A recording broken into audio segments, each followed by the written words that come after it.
Here, I clearly did. Just one just left. All right. We have a few more examples to get through from this last section, so we're going to take a look at that today. I don't think it's going to take us all period, but if it does, no big deal. But we might have some free time at the end, which you guys can use to look at some homework problems, ask questions, whatever you want to do. Tomorrow we're going to have a practice day, probably at the boards again, and then Friday is going to be our partner quiz. Okay. Also a reminder, unit tests coming up next week on the 16th and 17th, so your homework will be due next week as well. Okay, let's make sure we're all in check with that. Now, I'm pretty sure we left off on page 129 yesterday, and we were working on 14. I just don't know if we finished it or not. I believe I was like mid-sentence when the bell rang. Yeah, but I forget what I was saying. So we kind of got to just revisit for a second, figure out where we left off.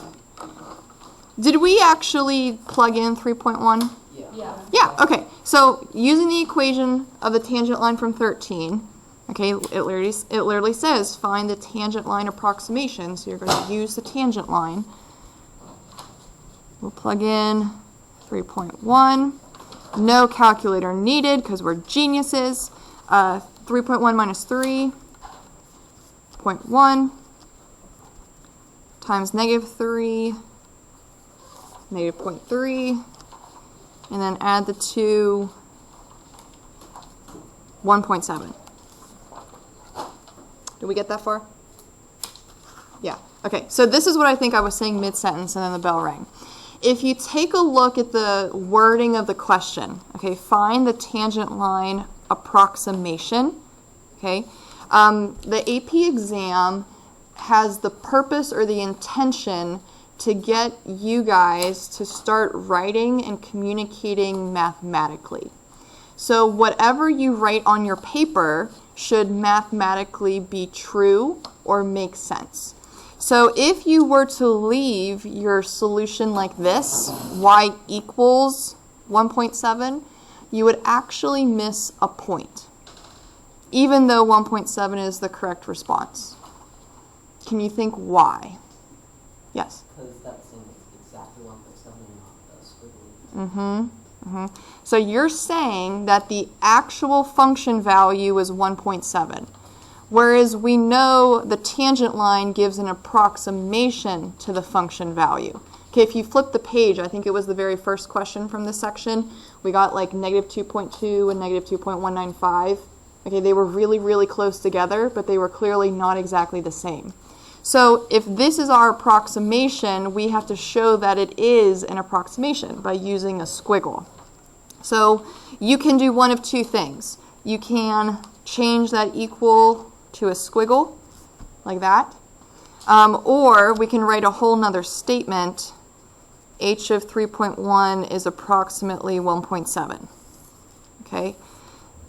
I would say, as your teacher, I would prefer to see this because it's a mathematical statement. Okay, the function value for h is approximately 1.7, but as long as you have those squiggles in there, I'd say that's what's most important.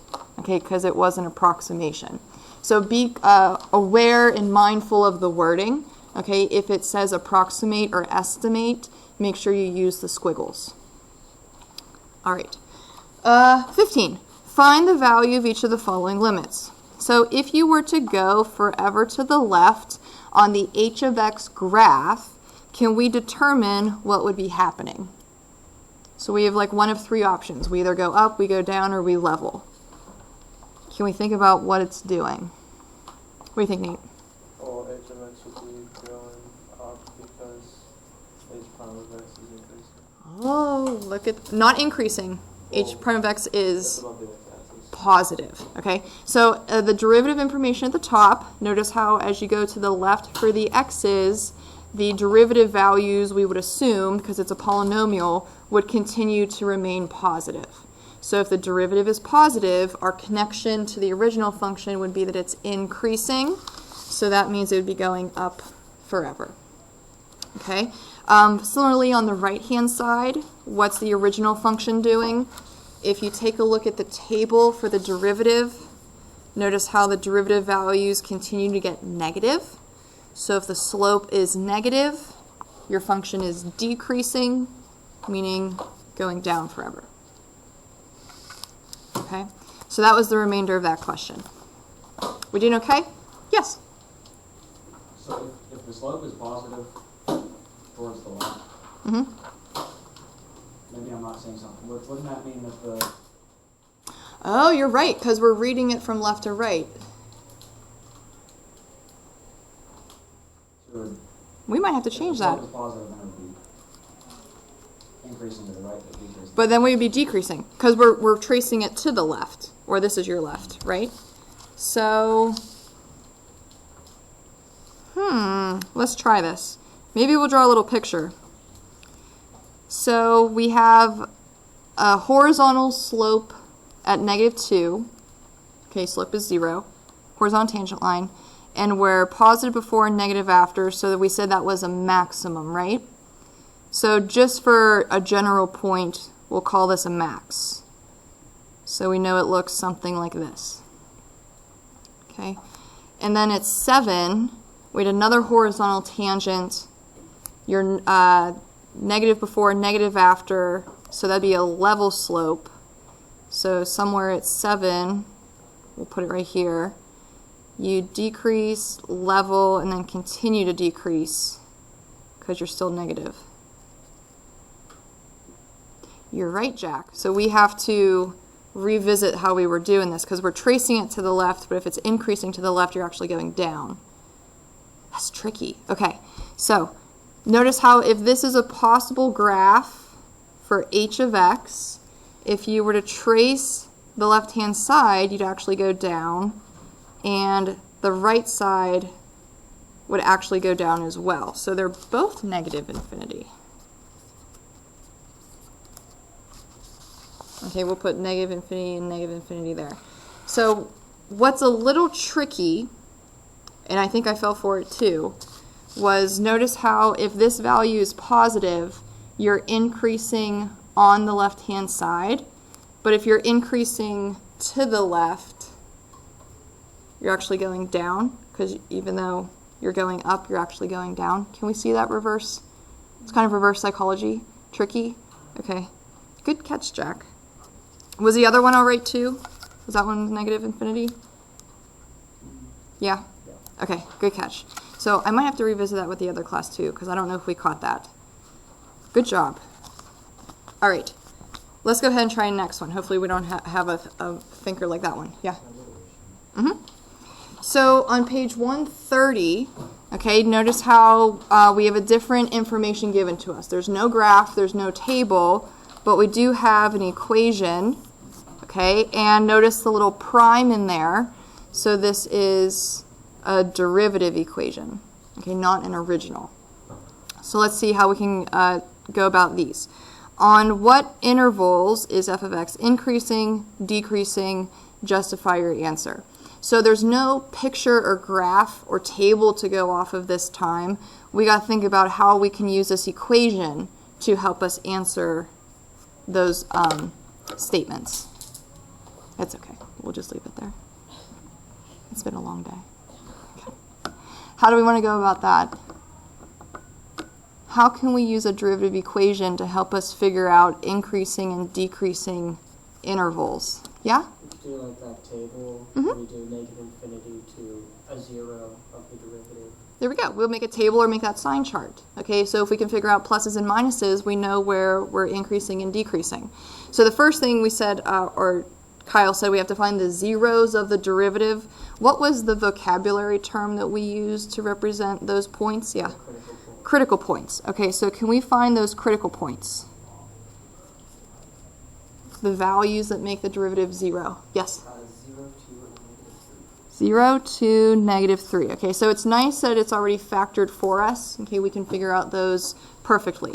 Now, we also got to take the domain of the function and break it up using those critical points. So what's the domain of our function? Yeah? How'd you know? Because it's a polynomial. It's a polynomial. Okay, so they tell you that, which is cluing you into all real numbers. So negative infinity to negative 3, negative 3 to 0, 0 to 2, 2 to infinity.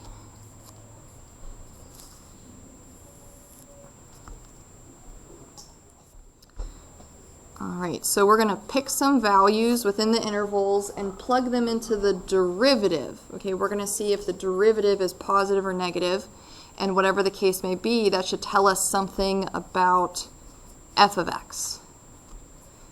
Okay, so pick any number your heart desires between negative infinity and negative 3.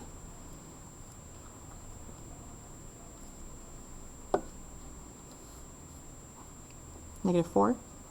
Maybe? Okay, so if we plug in negative 4 for those x's, we'll have a negative number times a positive number times a negative number. So negative times negative, positive. Pick another number between negative 3 and 0. Negative 1. All right, so negative times a positive, negative. Something between 0 and 2? 1. Positive times positive times positive, positive. Something between 2 and infinity? 3. A million. Okay. Positive times negative times positive. We got negative. So if those are the results from the first derivative, we can then conclude what f of x is doing. If your slope is positive, how's your graph behaving? Yeah. Increasing. And if it's negative, decreasing. Perfect. Okay, so back to the question, on which intervals are we increasing or decreasing, and then justify your answers. So we'll say f of x is increasing on negative infinity, negative 3, and 0 to 2, because, how did we know we could write increasing in those spaces? Go, Cal? F of x is positive. F of x? Or f prime of x. F prime, the derivative, f prime of x is positive. We'll do a little plus. And then for our decreasing, we'll label negative 3 to 0 and 2 to infinity because the derivative is negative.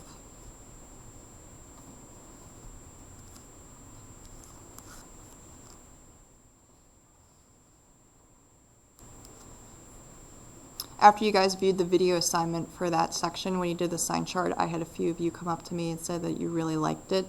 Is that still the case? Do we think the sign chart's a good, easy, understandable process? Yes. Awesome. Okay, so let's see if we can keep analyzing that information. At which values do we have a minimum? Yeah.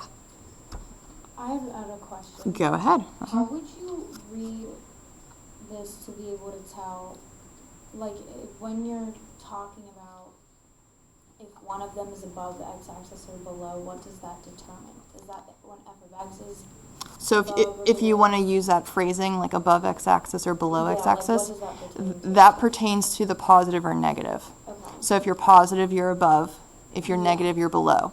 If you're increasing or decreasing, that's just telling you the path of the graph, not necessarily where you're located.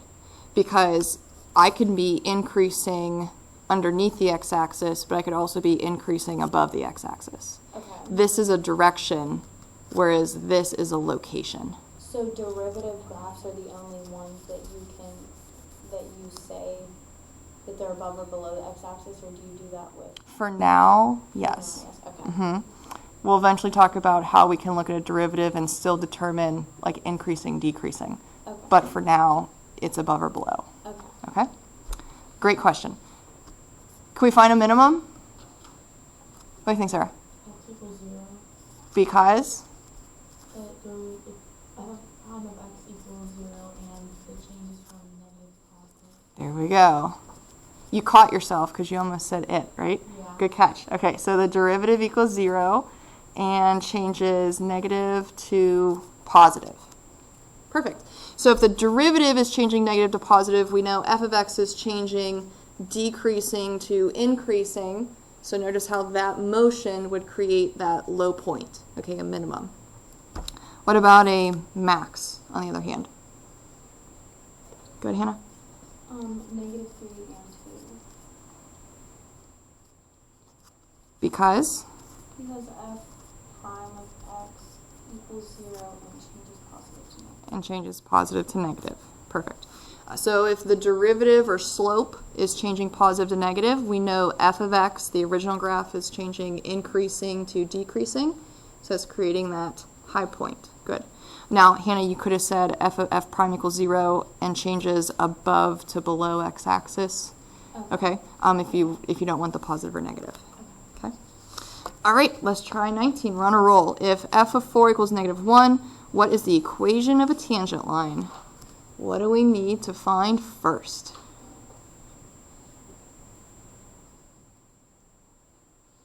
Has it been drilled in yet? Yeah. Like f prime of 4. Okay, so that would be the slope. Yeah. And what is that f of 4 representing then? The point. Perfect. Point and a slope. Okay. So we know the point value. We still need to figure out the slope value though. So how can we determine f prime of 4? Yeah. Plug it into the derivative. They give us the derivative equation at the top. Okay, it's not a graph or a table, but it's still a piece of information we can use to help us. So if we plug in 4 for all those x's, we'll have 4 times -2 times 12.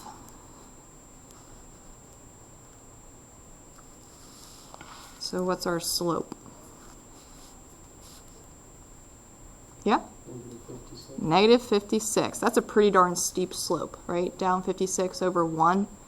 Okay, pretty steep slope. So equation of a tangent line, y minus the point equals the slope times x minus the tangent spot.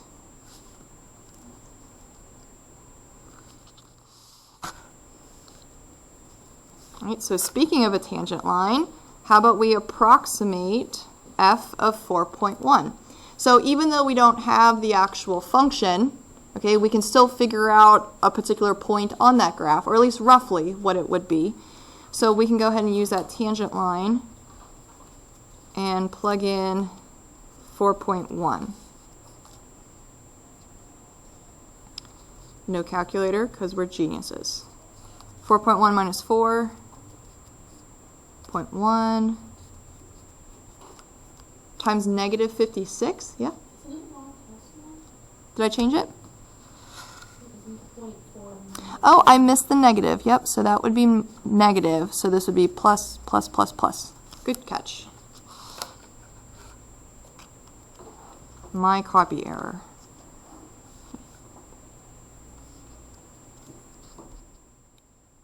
Let's see, can we do -56 times 0.1? -5.6, we'll just move a decimal, yep. And if we subtract 1, we get -6.6. Okay, again, be careful. You might think you're done because you got your value, but looking at the wording, it says approximate. So we'll go ahead and throw in the squiggle.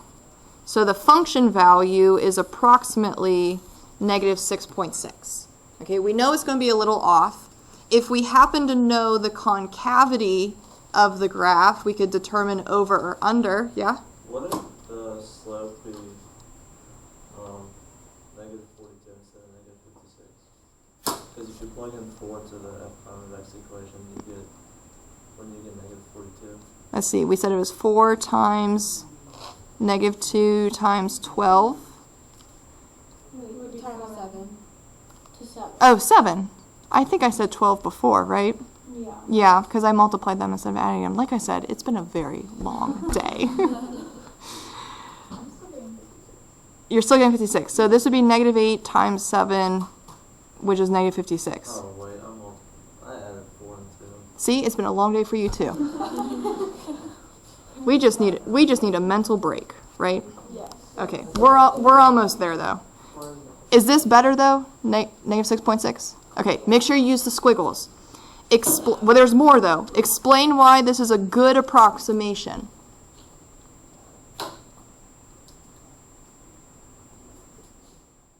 Yeah. The slope is very negatively steep, Mm-hmm. so it would make sense for a point very close to the right to be a lot lower than -1. Mm-hmm. So it does make sense in the context. So at 4, your point value is -6. And if you're drastically steep, notice how a little bit to the right of that point 4, you should be not necessarily really close to -1. Okay? So looking at the slope value, that might make sense. Okay? So we could jot something down like that. Another thing you could say is because we're testing 4.1, and notice how the tangent spot we chose for the line was 4. So the reason yours makes sense is because the points are very close together as well. Okay, so we can say the x value of 4.1 is close to the tangent spot of x equals 4. Okay, if we chose an x value of 10, okay, we might not know, or we don't know how accurate that would be because we're not close to the tangent line that we chose. That was kind of our new thing from yesterday. Okay, so writing equation of a tangent line and then actually using it to approximate something. All right, looking good, guys. Let's try one more, and then we're all going to take a mental break. Okay. Picture to the right is the graph of the derivative. Okay, make note of that. So this graph represents slope. Okay, so slope of p of x. On which intervals is p of x decreasing? Okay, so they give us a derivative graph. They're asking us about an original function, so we got to think about those connections between the two. Yeah? From -3 to 3. Because? It's below the x-axis. You said it. Um, Because because the derivative graph, okay, p prime of x, okay, because p prime is, what'd you say, Gary? below the x-axis. Below x-axis, okay, that's what Hannah was saying before. You can say is negative, okay, same concept. And let's check out that interval again. So what'd you say it was, Gary? -3 to 3. Yes, but there's a little point we have to be careful of. So if you're telling me we have to be below the x-axis, is there, yeah? It's -3 to 0. Yes. We gotta skip over, we gotta skip over 0 because we're on the x-axis. Okay, and that doesn't satisfy our justification. Okay, so below x-axis, negative, whatever phrasing you want to use. Perfect. What about increasing?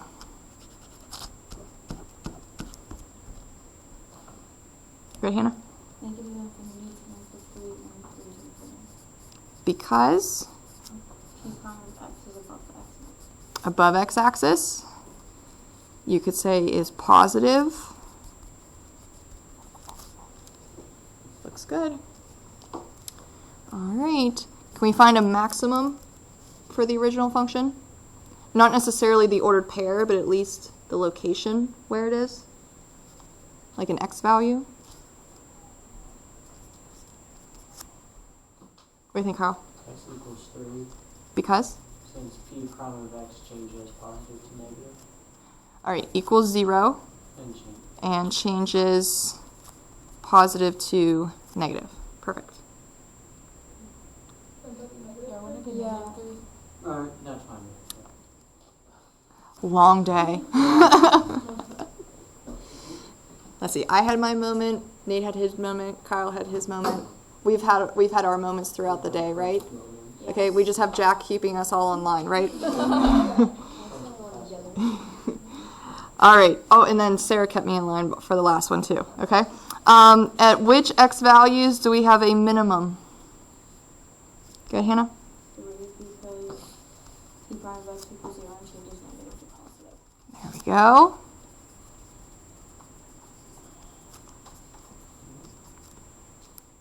Looks, yep. So I get why when, well, actually I'm not sure I can find Why these ones? that. Okay. Nope, I do realize that's the derivative function. Mm-hmm. Yep, not the actual one, right?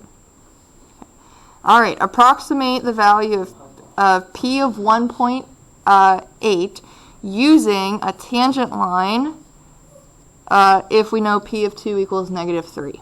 Okay, so notice the wording again, approximate, so eventually need squiggles. They want us to figure out a function value, and they're specifically telling us to use a tangent line to help us do that. Okay, very similar to the last ones we did. So in order to figure out a tangent line, we need a point and a slope. Point value, -3. What's our slope value?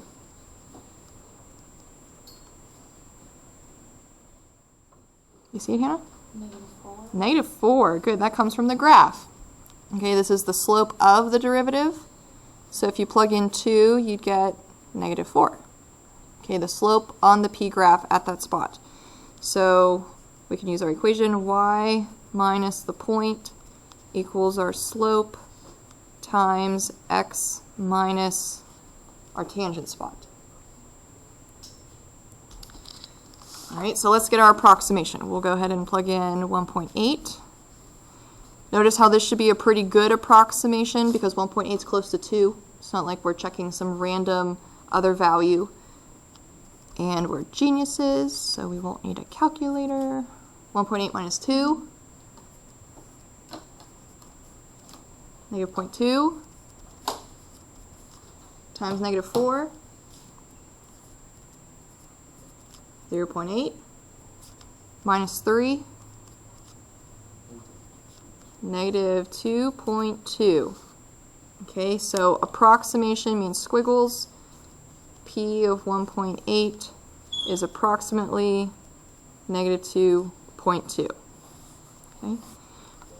So we're going to be a little off. Okay, we don't really know by how much because we can't actually test it. And we don't necessarily know the curvature of the graph, okay, at this x location of 2 to determine if we're over or under. But nonetheless, it's an approximation that should be really close. We doing okay?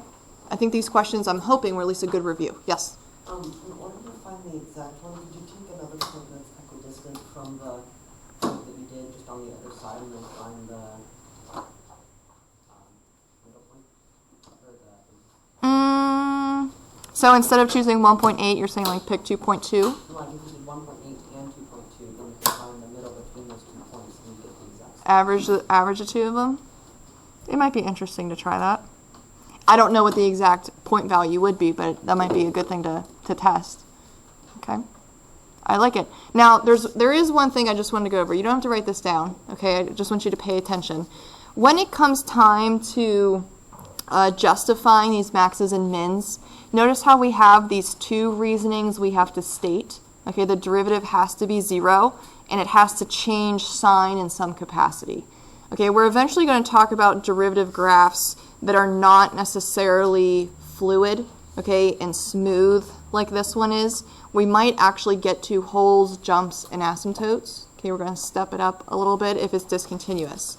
So for instance, okay, just want to give a little example here. We're going to say this is a derivative graph, and maybe at the x location of 2, we have a vertical asymptote. Okay. Now, if you use the justification, how it just changes sign, notice how at 2, the derivative is positive before, because it's above the x-axis, and negative after, because it's below.